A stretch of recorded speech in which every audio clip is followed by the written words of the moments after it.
Movie की starting में हम एक वेबकैम गर्ल को देखते हैं जिसे कोई स्टॉक कर रहा होता है। उसके बाद मूवी में ग्रेस को इंट्रोड्यूस किया जाता है जो कि क्रिमिनल्स के ऊपर एक किताब लिख रही होती है और उसे अपनी बहन का कॉल आता है जिसे उसकी मदद की बहुत ज़्यादा ज़रूरत होती है। ग्रेस भागकर अपनी बहन के पास जाती है। उसका नाम कैथलीन होता है और वो अपने पेरेंट्स के पुराने घर में रह रही होती है। उसका अपने हस्बैंड के साथ तलाक हो चुका होता है। ग्रेस इस बात का रीज़न पूछती है तो वो उसे बताती है कि वो अब एक टीचर है और उसका पति उसके साथ अच्छा बर्ताव नहीं करता था। उसके बाद वो उसे बताती है कि वो अपने बेटे की कस्टडी पाना चाहती है, लेकिन उसका पति बहुत ही ज़्यादा चालाक है और केस को घुमाने की बहुत सारी तरकीबें लगा रहा है। इस बात के बाद नेक्स्ट सीन में एक ग्रोसरी में रॉबरी दिखाई जाती है। वहाँ पर मूवी का एक और मेन कैरेक्टर जिसका नाम एड होता है रॉबरी वालों से गन छीन लेता है क्योंकि वो एक पुलिसमैन होता है और उसने एक केस को सॉल्व किया होता है जिसकी वजह से वो अभी छुट्टी पर चल रहा होता है। ग्रेस और कैथलीन आपस में बात करती हैं कि इस केस को निपटाने के लिए उन्हें बहुत सारे पैसे की ज़रूरत पड़ेगी और कैथलीन उसे इस घर पर लोन लेने को बोलती है। ये घर दोनों के नाम पर होता है और इसके लिए ग्रेस को भी साइन करने पड़ेंगे। ग्रेस इस बात के लिए मान जाती है, लेकिन ग्रेस को कैथलीन का अपने हस्बैंड को ऐसे ब्लैकमेल करना अच्छा नहीं लगता। तो कैथलीन इस बात पर बोलती है कि वो भी तो अपनी चीप सी बुक्स बेचकर लोगों को बेवकूफ़ बना रही है। तो इस बात पर दोनों में काफ़ी बहस हो जाती है। रात को दोनों को काफ़ी बुरा लगता है और ग्रेस कैथलीन के पास आती है जो काफ़ी परेशान होती है और उसे इस बात का डर होता है कि कोर्ट में उसके बारे में बहुत सी बातें बोली जाएंगी। तो ग्रेस कैथलीन को बोलती है कि वो हमेशा उसके साथ है और उसे हमेशा सपोर्ट करेगी। उसके बाद कैथलीन का पता कोई लगा लेता है और उसके सिस्टम को हैक कर लेता है। उसके बाद कैथलीन अपने स्कूल के लिए निकल जाती है और ग्रेस घर पर बुक लिखने की कोशिश करती है कि उसे कंस्ट्रक्शन की आवाज़ें आने लगती हैं।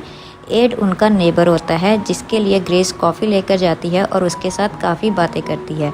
एड उसे देखकर पहचान लेता है क्योंकि वो उसकी बुक्स पढ़ता है और उसका ऑटोग्राफ मांगता है। उसके बाद ग्रेस भी एड को गूगल पर सर्च करती है तो वो बोलती है कि उसे उसका ऑटोग्राफ लेना चाहिए और मिलकर उसे एक केस पर काम करने को बोलती है। कैथलीन स्कूल में सभी बच्चों पर नज़र रखती है, लेकिन एक बच्चे का ध्यान पढ़ाई में नहीं होता जिस बात के लिए वो उसे डांटती है। ग्रेस कैथलीन को कॉल करके बोलती है कि वो डेट पर जा रही है और रात को देरी से लौटेगी। कैथलीन आज रात घर पर अकेली होती है और अपनी लाइव स्ट्रीमिंग शुरू करती है। उधर ग्रेस और एड डेट पर एक केस को डिस्कस करते हैं और दोनों को काफ़ी मज़ा आता है। एड ग्रेस को अपने घर लेकर जाता है और उसे अपना घर दिखाता है। दोनों किचन को सेट करने लगते हैं और अपने आप को उस घर में अज्यूम करते हैं। ये बात सोचते सोचते दोनों काफ़ी करीब आ जाते हैं और एक दूसरे को किस कर लेते हैं। उसके बाद ग्रेस अपने घर जाती है और घर पर जाकर वो देखती है कि कैथलीन की मौत हो चुकी है। वो ऐसे रोते रोते बाहर आती है और एड उसकी तरफ भाग कर आता है और वो चेक करता है कि कैथलीन मर चुकी है। ग्रेस के लिए एड ये केस अपने हाथ में लेना चाहता था, पर उसे अभी कंपल्सरी लीव मिली हुई थी क्योंकि उसने एक बहुत बड़ा केस सॉल्व किया था। इसके लिए वो अपने फ्रेंड को रिक्वेस्ट करता है कि उसे ये केस अपने हाथ में लेने दे। पहले तो उसका ये फ्रेंड नहीं मानता और फिर उसका दोस्त उसकी हेल्प करने को मान जाता है। एड ग्रेस को पूछता है कि क्या उसे पता है कि उसकी बहन एक वेबकैम गर्ल थी और उसके इंटरनेशनल बहुत ही ज़्यादा क्लाइंट्स थे। ये बात सुनकर ग्रेस बहुत ज़्यादा हैरान रह जाती है। ग्रेस रात को घर पर अकेले नहीं रहना चाहती, इसलिए वो एड के घर पर सोती है। एड ग्रेस को मीडिया से दूर रहने को कहता है। एड ग्रेस के साथ कैथलीन के घर जाता है और ग्रेस एड को पूछती है कि क्या उसने उसके एक्स हस्बैंड से बात की। तो एड बोलता है कि वो फंड रेजर पर था, वो ऐसा नहीं कर सकता। तो ग्रेस बोलती है कि हो सकता है उसने किसी को हायर किया हो, क्योंकि जब उसकी डेड बॉडी पड़ी थी तो उसके हाथ क्रॉस में थे, यानी कि किलर पीछे से आया था और उसने कैथलीन पर हमला किया था। ग्रेस और एड कैथरीन के वेबकैम वाले साइट पर जाकर किलर और कैथरीन के बीच में कांटेक्ट करने की कोशिश करते हैं, लेकिन वो लोग बोलते हैं कि इस बात का कोई भी संबंध नहीं है। एड का दोस्त एड से पूछता है कि वो इस केस में इतना इन्वॉल्व क्यों है, पर एड कोई जवाब नहीं देता तो उसे पता लग जाता है कि एड और ग्रेस के बीच में कुछ चल रहा है। ग्रेस कैथलीन के स्कूल उसका सामान इकट्ठा करने जाती है तो सारे बच्चे बहुत ही ज़्यादा दुखी होते हैं। उसमें से एक बच्चा बोलता है कि वो बहुत ही एक अच्छी टीचर थी और हमेशा मुझे डांटती रहती थी पढ़ाई करने के लिए। जीरन नाम का एक बच्चा उसे आकर बताता है कि वो जेनिटर को बोल रही थी कि इस बात का किसी को भी पता नहीं लगना चाहिए। ग्रेस जेनिटर के पास जाती है और उसे पूछती है कि तुम्हें कैथलीन के बारे में सारा कुछ पता है, क्या तुम उसके क्लाइंट थे? तो जेनिटर बोलता है कि वो उसका क्लाइंट नहीं है, उसका कज़न उस कंपनी में काम करता है, इसलिए उसने उसकी वीडियोस देखी थी। ग्रेस सीधा एड के पास जाती है और ये बात उसके साथ शेयर करती है।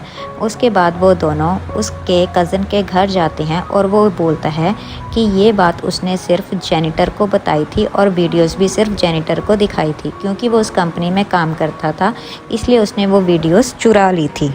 एड ग्रेस को इस केस में ज़्यादा इन्वॉल्व होने से मना करता है, पर ग्रेस बोलती है कि कैथलीन उसकी बहन थी, जिस वजह से उन दोनों में काफ़ी बहस हो जाती है। ग्रेस एड के लिए तोहफ़ा लाई होती है जो वो उसे देती है और एड उसे जाने से रोक लेता है और उसे काफ़ी तरह से सपोर्ट करता है। उसके बाद एड देखता है कि एक और वेबकैम गर्ल का ऐसे ही ऑनलाइन मर्डर हो जाता है और क्लाइंट उन्हें फ़ोन करता है। पूछने पर क्लाइंट बताता है कि वो ऐसे ही लाइव स्ट्रीमिंग देख रहा था, उसे लगा कि ये भी गेम का पार्ट है, पर उसका सच में मर्डर हो जाता है। कैथलीन का एक्स हस्बैंड ग्रेस के कॉल्स नहीं उठाता, इसलिए ग्रेस उसे मिलने जाती है और उसे बोलती है कि कैथलीन के फनरल पर उसने उसके बेटे को नहीं आने दिया, क्योंकि इससे उसे सबसे ज़्यादा फ़ायदा होने वाला था। तो उसका हस्बैंड बोलता है कि वो वैसे भी केस जीतने वाला था। इस बात से गुस्सा होकर ग्रेस उसे स्लैप कर देती है। उसके बाद ग्रेस को एक कार्ड मिलता है जिस पे लिखा होता है कि वो जैसा डिज़र्व करती थी उसे वैसा ही मिला है। ये बात जाकर ग्रेस डायरेक्टर से शेयर करती है और उसे बोलती है कि वो भी इस केस में हेल्प कर सकती है, क्योंकि उसने और भी बहुत सारे केसेस सॉल्व किए हैं और वो उन लोगों को केसेस से जुड़ी हुई कुछ बातें बताती है, जिसे सुनकर डायरेक्टर उन्हें अपनी टीम में ले लेती है। वो लोग मर्डर की क्लिप देखते हैं जिसमें एक नाम सुनाई देता है और ग्रेस बोलती है कि दूसरा मर्डर सिर्फ मोटिव चेंज करने के लिए किया गया है। उसके बाद जो फ्लावर ग्रेस को भेजे गए होते हैं वो लोग उसकी लोकेशन पता करवाते हैं। लोकेशन पता लगने पर पता लगता है कि वो फ्लावर उसके किसी स्टूडेंट के फादर ने भेजे थे, जिसका नाम ब्रायन होता है। ग्रेस उसके फादर से मिलने जाती है तो वो बताते हैं कि उस रात वो एक प्ले में थे और अचानक से उसकी तबीयत ख़राब हो जाने पर वो घर आ गया था। उसके बाद वो लोग ग्रैंड से पूछताछ करते हैं और उसके शू का साइज़ पूछते हैं तो वो 11 होता है, जो कि मर्डरर से बिल्कुल मिलता होता है। ग्रेस उसे पूछती है कि उसने कैथलीन को फ्लावर क्यों भेजे, तो वो बोलते हैं कि हम सभी बच्चे मिलकर फ्लावर भेज रहे थे, इसलिए मैंने उनको फ्लावर भेजे। ग्रेस को उस पर डाउट होता है और वो बोलती है कि वो कुछ तो छिपा रहा है। उसके बाद एक और लाइव स्ट्रीमिंग करने वाली लड़की पर हमला हो जाता है और वो चाकू से उसके हाथ पर कट मार देती है। एड और ग्रेस उस लड़की से पूछताछ करने आते हैं तो वो बताती है कि वो दिखने में बहुत ही छोटी उम्र का था, लेकिन उसमें बहुत ज़्यादा जान थी और वो उसे डेज़री के नाम से बुला रहा था। के हाथ में एक बहुत ही एक्सपेंसिव वॉच थी जिसमें बहुत सारे कैरेक्टर शो कर रहे थे।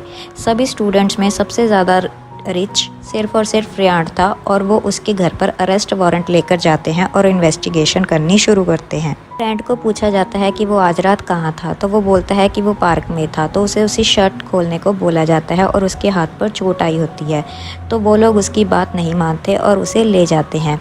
उसके बाद उन लोगों को पता चलता है कि जो वॉच उन्हें वहाँ से मिली है वो बिल्कुल कॉमन सी वॉच है और उसमें कुछ भी नहीं है, और जो खून नाइफ पर और ब्रायन का है वो दोनों मैच नहीं कर रहे। ग्रेस जेनिटर से पूछती है कि क्या उसने किसी और को ये वीडियोस दिखाई थी, तो जेनिटर बोलता है कि नहीं, ये वीडियो सिर्फ और सिर्फ उसकी कज़न्स के पास थी। उसके बाद ग्रेस को भी यकीन हो जाता है कि ब्रायन ने कैथलीन को नहीं मारा है।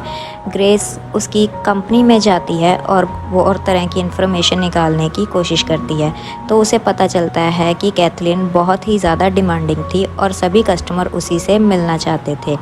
और कैथलीन की सारी वीडियोस को ग्रेस देख डालती है और कोशिश करती है कि वो भी ऐसा कुछ प्लान बना सके। उसके बाद एड को ग्रेस की इस केस में इन्वॉल्वमेंट पसंद नहीं आती और वो उसे बताता है कि वो उसे खोना नहीं चाहता और हमेशा उसके साथ रहना चाहता है।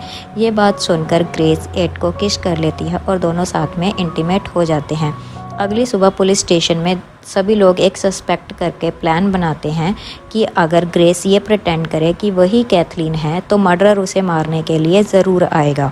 रात को ग्रेस अपना शो शुरू करती है लेकिन कोई भी नहीं आता। अगली सुबह एड स्कूल के सभी बच्चों से बात करता है तो सभी यही बताते हैं कि वो बहुत अच्छी टीचर थी। बच्चे काफ़ी स्मार्ट थे, वो अलग अलग कंट्रीज से भी ईमेल बनाकर कैथलीन को कांटेक्ट कर सकते थे। के स्कूल में एक रेसलिंग का कंपटीशन चल रहा होता है जिसमें जेरेंड और रैंड लड़ते हैं। जेरेंड रैंड को हटा देता है और उसे बहुत ज़्यादा चिढ़ाता है, जिसकी वजह से रैंड जेरेंड के फ़ोन में कैथलीन की फ़ोटो देख लेता है और उसे पता चल जाता है कि वो उससे ऑब्सेस्ड था, जिस बात पर जेरेंड रैंड को बहुत ज़्यादा मारता है और रैंड को हॉस्पिटल में एडमिट किया जाता है और वो लोग जेरेंड को अरेस्ट करने के लिए पहुंच जाते हैं। जेरेंड पर उसकी मॉम ज़्यादा ध्यान नहीं देती और वो बताती है कि वो बेसमेंट में है, पर वहाँ पर उन्हें कोई भी नहीं मिलता। ग्रेस को अब लाइव स्ट्रीमिंग बंद करने को बोलती है, लेकिन ग्रेस आखिरी बार ये शो करना चाहती है। जब लाइव होती है ग्रेस तो पीछे से वो किलर आ जाता है और वो जेरेंड ही होता है। ग्रेस को उसे देखकर बिल्कुल हैरानी नहीं होती और वो बोलती है कि उसे उस पर बिल्कुल शक था, क्योंकि उसकी मदर उसे अटेंशन नहीं देती और कैथलीन सबकी बहुत ज़्यादा केयर करती थी, इसलिए उसे उससे प्यार हो गया। लेकिन उसके बारे में सब कुछ पता लगने पर उसने उसे मार दिया। जेरेंड ये सारी बातों को सच बताता है और वो कहता है कि अब वो उसे भी मार देगा और उसके बाद अपनी मॉम को भी मार देगा। ये कहकर वो उस पर हमला कर देता है। ग्रेस गन पर पहुंचने की कोशिश करती है लेकिन वो पहुंच नहीं पाती। जेरेंड को घर पर ना देखकर एड फटाफट से ग्रेस के घर पहुंचता है और जेरेंड को गन छोड़ने को बोलता है। जब वो नहीं मानता तो एड खुद ही जेरेंड को गन से मार देता है और ग्रेस को बचा लेता है। इसी तरह ये मर्डर की मिस्ट्री दोनों मिलकर सॉल्व करते हैं और उसके बाद दोनों अपनी लव स्टोरी को कंप्लीट करते हैं।